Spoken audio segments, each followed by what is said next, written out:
Hey guys, hopefully you can hear me here. I think you can. Welcome to my latest live stream from Fangirl Cave Alpha. Right now, we are in lockdown week 5, at least for me. So it's good times, and the hair has kind of gotten long, and I need to figure that out. But I'm happy to be here with you. We're still here. I'm still here. Nothing bad so far, knock on wood. But kind of wanted just to check in with everyone, say hi, and also talk about some things that have been going on in the world of entertainment right now. Um, the big one that literally just happened maybe 4 to 5 hours ago or so is that Johnny Depp, the guy that was very much not anything techie, nothing social media, nothing at all like that, very private, has emerged onto social media in a massive way with creating an Instagram account and releasing a single. He did a version of John Lennon's Isolation, which is more timely and perfect than anything I can ever imagine. And it's absolutely beautiful, and it's free to listen to on YouTube. It's on there. It's on iTunes, Spotify. It's everywhere. I mean, he's got somebody helping him that knows what they're doing with that. But he's already got, in the span of 5 hours, 2 million followers on Instagram, and he showed up and just had a really beautiful message about hope and utilizing your time in quarantine to create and do things and learn things. And he made a very good point, which is you don't get any refunds or returns or exchanges on today. You've got this day, and then that's it. It's gone. You don't get it back. So it's a really good message that he brought, and he was also very thankful to everyone that supported him in his time being dragged through the mud, as it were, by Amber Heard. And you could tell it meant a lot to him that people stood by him when so many kind of dropped off, and immediately thought of him as the bad guy in that situation, which personally I never thought that, and turns out kind of I guess I was right. So we got that. But it was absolutely beautiful song. I guess he's got a whole record that he did with Jeff Beck that's coming out, and man can wail on a guitar, and he just is awesome. He's Johnny Depp, and it was something that I think a lot of people, it made their day, made mine. I needed something happy today. I was kind of down, and that really was a great surprise and nice to see. So thank you, Johnny Depp, for coming out of in your back cave of awesome candles and such, and coming into the world of tech somewhat. So good job. Um, Also today we got some news, which is interesting, and I'm curious what a lot of you think about this, because J.J. Abrams has in the last few years touched almost every big science fiction property around. He's done Star Trek, he's done Star Wars, and now he's walking into the land of DC Comics and has signed on to do a Justice League Dark series. Now, if you've read the comics and you know of what Justice League Dark is, that Justice League Dark is kind of like the more adult version of DC's line, and it's a really one of my favorite lines. It really is. I love Justice League Dark. I love the oddball characters that they have in there. It's much more horror centric. It's a really beautiful comic. They have the really creepy characters from DC. My hope and goal, and swear to God, it better happen, because I've been waiting for this for like 40 years. So in Justice League Dark, you've got John Constantine, you've got Zatanna, there's Man-Things in there, or I'm sorry, Swamp Thing's in there. Man-Thing, Swamp Thing. Sorry, got those confused. So Swamp Thing's in there. You've got Dead Man. they can switch it up a little bit, but those are pretty much the primaries that a lot of people associate with it. So they did a really fantastic cartoon that starred Matt Ryan as Constantine. And if they're stupid if they don't get him to play Constantine in this, because he's created that character's his now. He's kind of taken control of that. My big thing though is in later issues and things of the comic, we might be able to finally get Andrew Bennett in there from iVampire, because he shows up in them, and that whole comic line and that whole character of Andrew Bennett has been sorely underused in DC. Hey, hi Alan. I hope Matt Smith was nice. My favorite though, actually, I probably shouldn't even show this, but back there, I've got a Doctor Who body pillow that has one side's Matt Smith and one side's David Tennant. Someday I'll show it to you. It's real though. But with this Justice League Dark line, I really hope they take advantage, because those comics, the original iVampire comics, they redid them in the early to mid 2000s.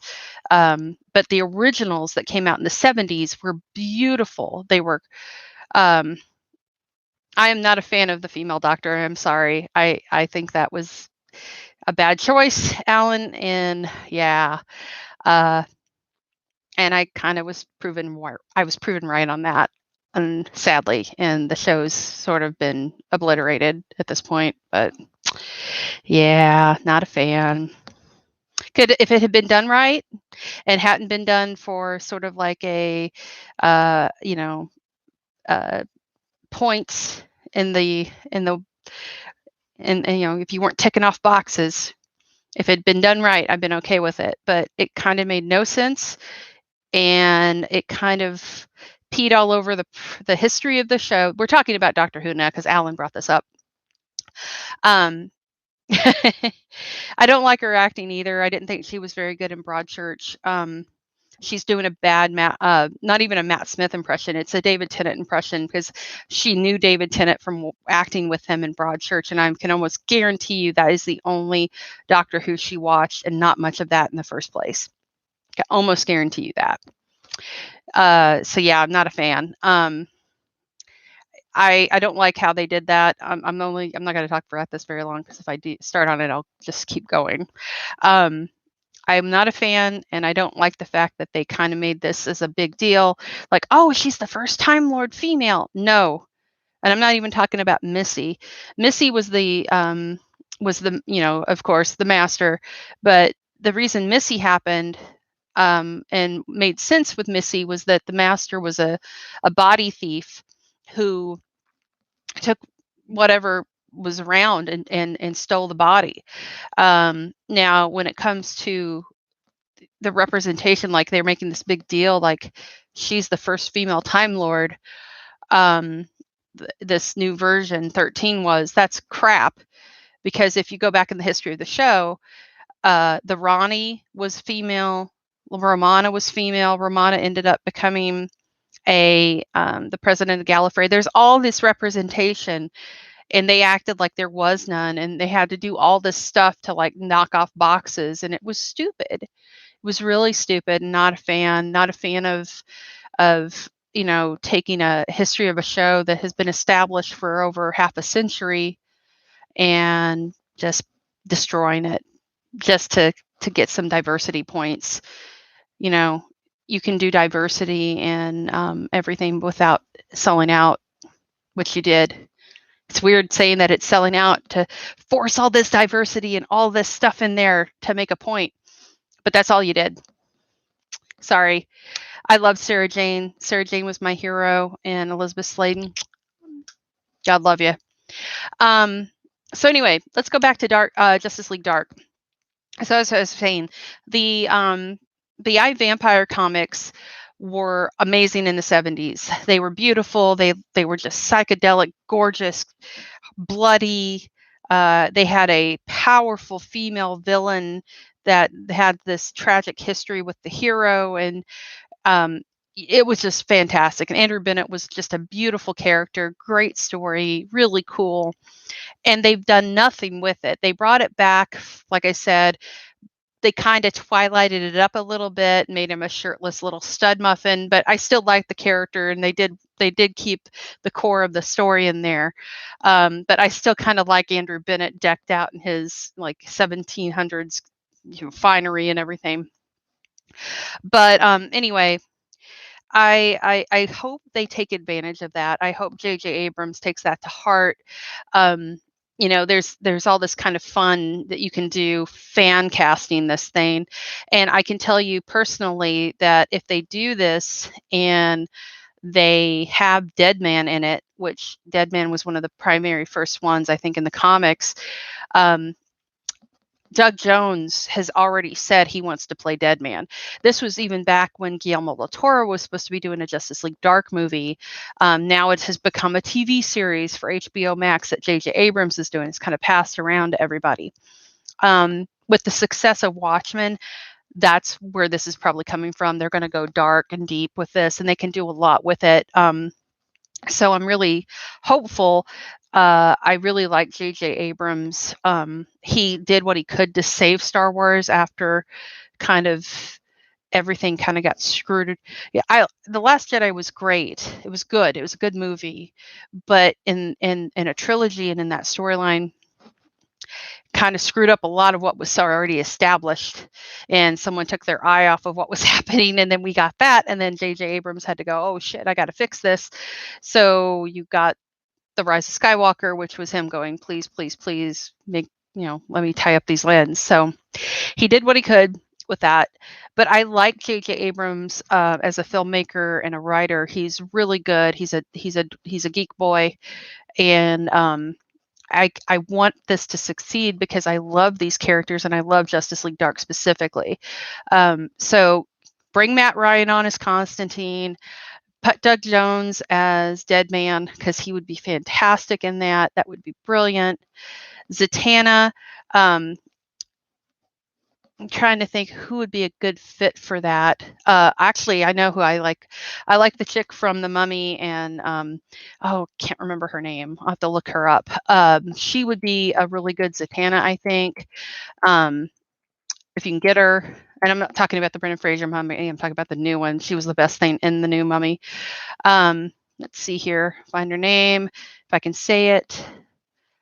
Sophia Botella. I think she would be really good as Zatanna. She looks like her. I think it would do well. So you could bring our boy back for Swamp Thing. You can bring him back. So Derek Mears can come back for that. You can totally bring him back. He would do it.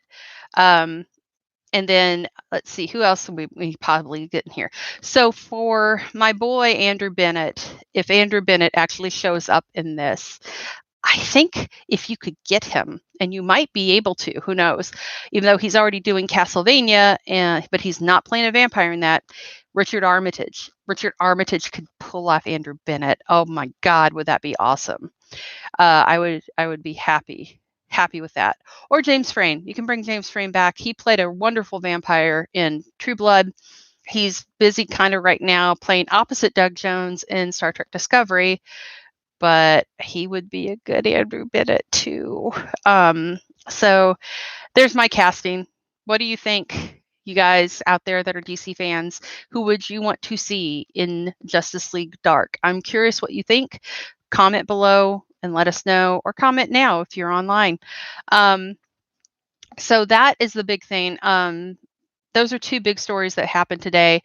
But I have to bring up, I started watching on Netflix this show that I kind of was curious about when I saw the preview, and I'm like, oh my God, is this like some adult porn version of Zootopia? And I guess I was right. Apparently, Beastars was a manga that they brought over to the States. They did an anime of it, and then Netflix picked it up, and they're doing it for Netflix. And It really is Zootopia for adults, and it's really I've gotten through the first episode of it, and it's, like, really intense and not funny and, like, haha funny. It's just uncomfortably weird because you have these walking, talking, clothed animals, and they're talking about there's murder in the first 5 minutes. You've got the carnivores with the herbivores, and the carnivores are eating the herbivores, or is that really happening? You don't know. Um, you have this sexual tension thing with a little bunny rabbit and a big wolf. That's a real thing. That's a show. Yeah. So so far I'm in episode 1 of Beastars, and it's so bizarre and odd that I'm gonna stick with it because I'm now vested in this. I'm like, how weird can they get with this? How far will Netflix go? Well, you saw Tiger King. They go pretty far. So yeah, Beastars. Who knew? So that's for you to check out. One other thing too, because I'm gonna jump here in just a little bit, is if you are looking for, and this is not a plug, I kind of is a plug, but I'm not being paid for this. I just want to share some information with you guys out there that are stuck at home and looking for movies and games and stuff to buy and watch and things like that. I'm going to give you a tip. There is a website called GameFlip.com, and I've been using them. I've been using them for a while, and recently, because of the whole home stuck thing that we were all in, I've been using them more, and they are fantastic. You can basically, it's a reselling area for people that get game codes that they're not going to use, or digital versions of movies that they're not going to use, and you can go on there and you resell them if you have one yourself, or purchase them for super cheap. So I got on there and I was able to get like the entire Mummy trilogy, like Maleficent and another movie. You can get like 4 or 5 movies for $10 on there to watch on Vudu or Movies Anywhere, for nothing, like next to nothing. They're like $2 a pop. And it's not illegal as far as I know. It's not like pirated stuff. It's just people reselling their codes. And yeah, it's a fantastic website. And I really enjoyed being able to just go browse through there, find movies, pop them onto my Vudu account and watch them. You can get codes for Nintendo games. You can get codes for Steam, PC games, all the systems you can purchase on there, all different codes and things like that, as well as hard copies of them. So gameflip.com, fantastic, fantastic site, really helpful right now. And when you're stuck at home and you're trying to find something to watch, I'm not gonna lie, I bought the stand for $250 on there because I'm a sick bitch. Yeah, got the stand. Yeah. So, but anyway, that's all I got for tonight. I want to say hi to all of you. You're not alone. We're still here, still talking. Who are you a bigger fan of, DC or Marvel, the Phenom? Oh, that's a bad question. Not bad. It's an evil question. I have to say, I guess in terms of what I love the most, I would say, man, that's mean. Uh, Marvel gave Dracula a full-fledged comic book series. Yeah, you're mean, Phenom. You're mean. I love Tomb of Dracula too much not to say Marvel, because Marvel gave Dracula a fantastic effing storyline, an entire comic book series. And thanks to that, we got Blade, and I love Blade. I love I love the Avengers. I love X-Men. I mean, Marvel's got a lot of stuff that I just absolutely adore. But DC does too. DC has some of the archetypes that you wouldn't have a lot of the comic book characters you have these days without DC, because they set that kind of bar with your archetype comic books types. Um, but I have to lean towards Marvel because of Dracula, of the Hulk. I freaking love the Hook. I love Blade. I got to slap the new Blade. I can never say his name right, so I'm just not even going to bother. He's the new Blade. I got to high five him at San Diego Comic-Con. I almost screamed my larynx out when they announced the new Blade movie at that show, and I started almost crying because I love him so much, and I just love that whole dark side of Marvel. So yeah, I have to go with Marvel on that. Although DC's got a lot of good stuff. Right now, honestly though, the comic book industry is hurting really bad. And I think from everything I've seen, I think they thought that that Hollywood was going to be the savior of comics, and that was never going to be the case. I mean, like I've seen a lot of stories about this, and I agree. Hollywood is taking the properties, but they are doing it for themselves. They're not going to help out. They're not going to throw money back into the well that they pulled these from, because it's no, they got what they wanted. So you're not really going to have that, the bailout for comic books right now. And there's a lot of mistakes happening in the comic book industry, a lot of them. Just bad choices on stories because there's a lot of backlash on some of the things that have happened. And I don't agree with a lot of it. I don't agree with the attitude of a lot of people that has caused this, because there's a lot of people being alienated that shouldn't have been alienated out of the fandom, that had nothing to do with the bad parts that they got lumped in with because of a demographic.